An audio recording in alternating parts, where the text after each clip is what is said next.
Restaurants brands Asia that we're speaking about, that stock is doing wonderfully well for itself. In fact, it's almost a 20% uptick that we're seeing on the stock today on the back of a very strong set of first quarter earnings. Let's take you through some of those numbers, and if I have to give you an all-round scorecard of what the performance looked like, the revenue has come in at 823 crore rupees, which is up 18% year on year. Now, mind you, the street estimate was only 753 crore rupees over here, so a strong beat on that front.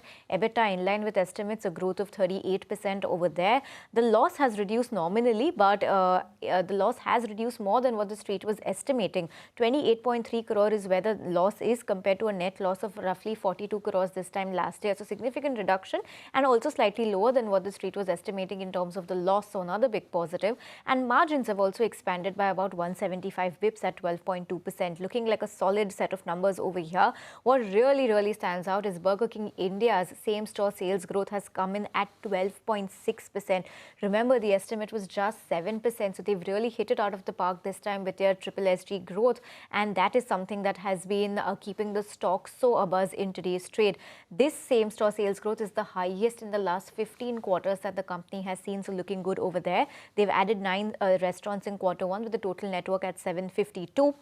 And the India business has contributed to 83% of the overall revenue. Remember, this is their quarter with the highest ever quarterly revenue and EBITDA that they have logged, so looking very good. Inspira Global, that's the owner of Chinese Vogue, they have completed their investment of 1,050 crore rupees in the company. They will now own a 42% controlling stake, and once these warrants are exercised, an additional 450 crore rupees will be infused in the company, and then their controlling stake will go up from 42 to 48%. So positive over there as well. In terms of what the management highlighted in their con call, they did say that this same-store sales growth of 12.6% we are seeing is largely because of increased traffic and not because of price hike. So that is also a very big positive. And they plan to continue to add roughly 80 more stores in India in this financial year. So looking good over there.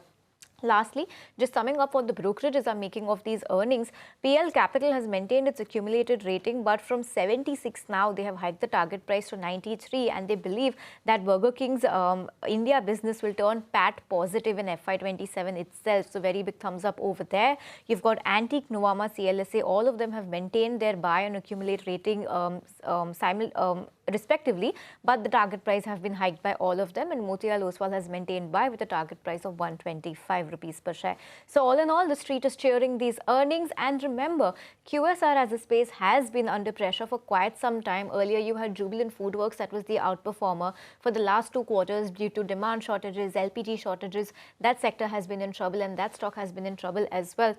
And this time we've seen a turnaround in Devyani, Westlife, and now Restaurant Brands Asia as well. So we'll be watching out for whether this translates into positivity for Jubilant as well in a couple of weeks when their earnings come out. But yes, that's the trend that we're seeing in the QSR segment this time around.